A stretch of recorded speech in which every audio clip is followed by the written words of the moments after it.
Hello dear audience and welcome to the 7th part of the podcast of Leo and Momin's story. In the previous episode, Leo and Momin both wanted to escape from hospital, so let's come and hear the rest of the story together. They both ran toward the ship, and once inside, Momin activated the flight systems. The ship lifted into the air, but at that moment, fighter jets began chasing them. With incredible skill, Momin performed complex maneuvers to dodge the jet's missiles. Amid the chaos, Momin turned to Leo and said, "It's time to show what you're made of, go to the back and use the gun there. Fire." Leo ran, the hatch opened, and he exclaimed in disbelief, "A gun? This is a tomato launcher." Momin, with a mysterious smile, said, "It's called the Tomato 3000. Just fire it, my friend." Leo fired several tomatoes. They shot out like missiles and slammed into the enemy jet's windshield with a loud splat. The glass turned red, and the pilot screamed, "Oh mother of mercy, what was that? Was that sauce or tomato?" The jet spun wildly, lost control, and the pilot ejected with his parachute. Moments later, the jet exploded with a loud boom. Leo laughed and said, "Oh my God, these tomatoes are weapons of mass destruction." Momin, still maneuvering, shouted, "And you haven't even fired the special sauce yet." As the ship passed through the planet's atmosphere, Leo looked out the window and saw something he never imagined. Momin's planet was full of radiant colors. The sky was purple with floating green clouds, and the ground was covered in strange, magical structures made of a glossy, transparent material. When the ship gently landed on the surface, Leo and Momin stepped out. Around them were creatures similar to Momin, each with unique features. Some had small wings, some had skin that shimmered like gemstones, and others were busy with tools and devices that looked incredibly advanced. Everywhere, activity was flowing. The Momins were each engaged in tasks that seemed designed to benefit the entire community, from building and repairing ships to planting strange crops in floating farms. Rhythmic conversations and cheerful music echoed from every corner. Leo, amazed by the beauty and unity, said, "This place is incredible, Momin. I think you were really lucky to be born here." Momin smiled and replied, "It's where I belong. But now, you're part of this story too."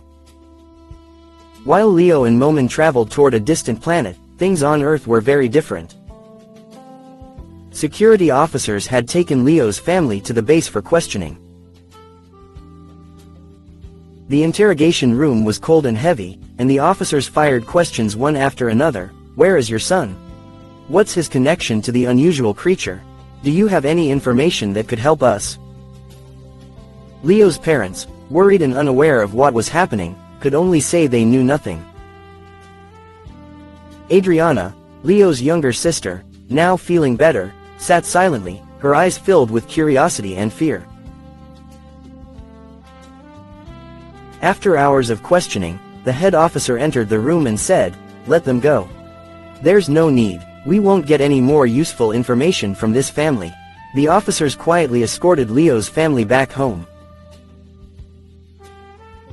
When they arrived home, Leo's parents looked around the house with tired eyes, whispering regretfully, "Where is Leo? Is he safe?" But at that moment, Adriana smiled and said, "I'm feeling better, Dad. Maybe it's a sign that everything will be okay." Now that her health had improved, Adriana, full of new energy, looked gently at her parents and said, "I know Leo is my brother. He would never leave us behind. Wherever he is, he'll come back. Maybe he's caught up in something big, but he's Leo. He always finds his way." Leo's father, with a face full of worry and calm, asked, "Adriana, how can you be so sure?" Adriana, with a small smile, said, "Because I remember the look in his eyes when he told me going to school wasn't a mistake. He knows his family is his responsibility, and we have to believe in him." On Momin's planet, Momin looked at Leo and said, "Leo, it's time for you to heal. Lie down on the bed and let the machines do their work." Leo, a bit tired but still smiling, listened to Momin.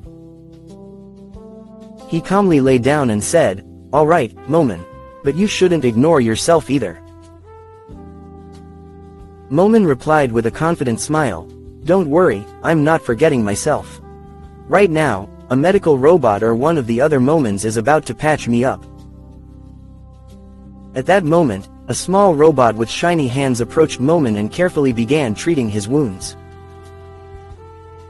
Momin looked at Leo and said, "See, everything's under control, just rest." While Leo lay under the soft blue light of the healing devices and his treatment progressed, Momin calmly checked his own injuries and guided the robots. This moment reflected the deep friendship and the importance of cooperation between the two characters. As Momin was still tending to his wounds, he suddenly heard a knock at the door. Before he could say anything, the door opened and another Momin entered, with beautifully radiant skin and glowing eyes. With a gentle smile, he said, "Momin, how are you? I was worried about you." Momin gave a small smile and said, "I'm fine, just a little tired. Come, I want to introduce you to someone." He pointed toward Leo and said, "This is Leo, the one who saved my life." Momin's fiancé looked at Leo carefully and said with a kind tone, "I'm so happy to meet someone who means so much to Momin. You must be a hero." After chatting for a bit, Leo turned to Momin with a grin and said, "Careful, or a cat might bite you." As soon as the words left his mouth, Momin's hair suddenly stood straight up, like he'd been electrocuted. His fiancé asked in surprise, "A cat? What is that?"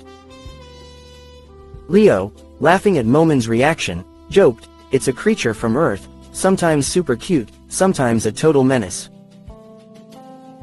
While Leo lay on the bed and the blue healing lights worked to restore his skin and body, Momin noticed a change in him. He exclaimed with excitement, "Leo, wait, look, your hair is growing back." Leo reached toward his head in disbelief and said, "Are you serious?" When he ran his hand over his scalp, he felt soft strands beginning to sprout. With a joyful laugh, he said, "Wow, I didn't think I'd ever feel this again." Momin, with a big smile, said, "See, I told you these machines were amazing. Now you're not just healthier, you're getting your hair back too." They both laughed, and the room filled with positive energy and joy. The moment gave them both a sense of peace and reassurance. Momin added with a laugh, "Now we can celebrate on my planet. We're both healthy and strong." Leo and Momin walked together toward the grand royal hall of the Momin planet. The hall, with its towering crystal columns and a ceiling that seemed to reflect the entire galaxy, radiated majesty and wonder. The king of the Momins, regal and dignified, sat upon a throne made of shimmering crystals. With a gentle smile, he gestured for them to come forward. Momin, with deep respect, said, "Your Majesty, this is Leo. The one who helped me in the hardest of times, and saved my life." The king replied in a deep but kind voice, "Welcome, Leo. I've heard Earth is a place full of challenges, but also beauty. Tell me, what is Earth like?" Leo smiled and said, "Earth is our home. It has its problems and hardships, but there's still love, friendship, and hope. And yes, it's full of beauty too." The king paused in thought. Then, with a thoughtful gaze toward Leo, he said, "You showed great courage and compassion in helping Momin. That speaks of a noble heart. But now, it's time for you to return home. Earth needs people like you, those who can bring positive change." Momin, eyes filled with emotion, looked at Leo and said, "I'll always be grateful to you, Leo. And whenever you need help, me and my planet will be by your side." The king of the Momen smiled after his words and said in a calm yet resolute tone, "We are grateful for this meeting and for learning about Earth." Through this new connection, a gateway to future cooperation has opened, one that could benefit both worlds. May your journey be safe, Leo, and may we build a better future together. Leo nodded respectfully and said, "Thank you. This meeting meant a lot to me too. I promise to carry your message of peace and friendship back to Earth." Leo and Momen entered the flight chamber aboard their new ship. This vessel, with its advanced design, was equipped with invisibility technology that could hide them from all radars and curious eyes. Momen looked at the ship with pride and said, "With this beauty, we'll return to Earth without any danger." Leo smiled and said, "That's amazing, but this invisibility feature, it really blew my mind." Momen approached the ship's control panel, pressed a button, and in an instant, the entire ship vanished. With a quiet laugh, he said, "Now be amazed, my friend. We're ready to go." The ship gently lifted off the planet's surface and entered space. With the invisibility mode activated, they passed through the galaxy without any interference. Leo gazed at the breathtaking view of space through the window and said, "This feels like a dream, Momen. I think we're heading toward a happy ending." After a peaceful journey, they reached the edge of Earth's atmosphere. Momen prepared the landing systems and, with a smile, said to Leo, "Earth, you're home, we're back." At night, Leo's family stood outside their house, filled with worry and hope. Stars sparkled in the sky, and a cool breeze blew gently. Suddenly, a bright light appeared in the sky and descended toward the ground. Momen's ship landed quietly in the night, and its gate slowly opened. Leo stepped out of the ship and ran toward his family.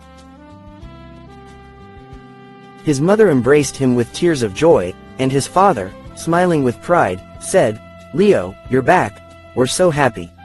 Adriana, full of excitement, said, "I knew you'd come back." After the warm reunion, Leo turned to Momen. He leaned in, placed a hand on Momen's shoulder, and with a smile said, "My friend, this is only a temporary goodbye. Thank you for everything, and I hope we meet again soon." Momen smiled and said, "Our friendship will last forever. We'll definitely see each other again. Here's to future cooperation." As the ship lifted off and soared into the sky, no one knew that an unexpected passenger had hidden inside, a curious cat, quietly tucked away in one of the ship's small compartments. Momen, still unaware, walked toward the ship and muttered, "What a day." But soon, he would discover his unexpected guest. The end. Thank you very much for being with us until the end of the podcast, and I hope that the story of Leo and Momen was very interesting to you, because the story came to an end. But subscribe to the channel, because new stories may enter the channel. A podcast and another story, goodbye.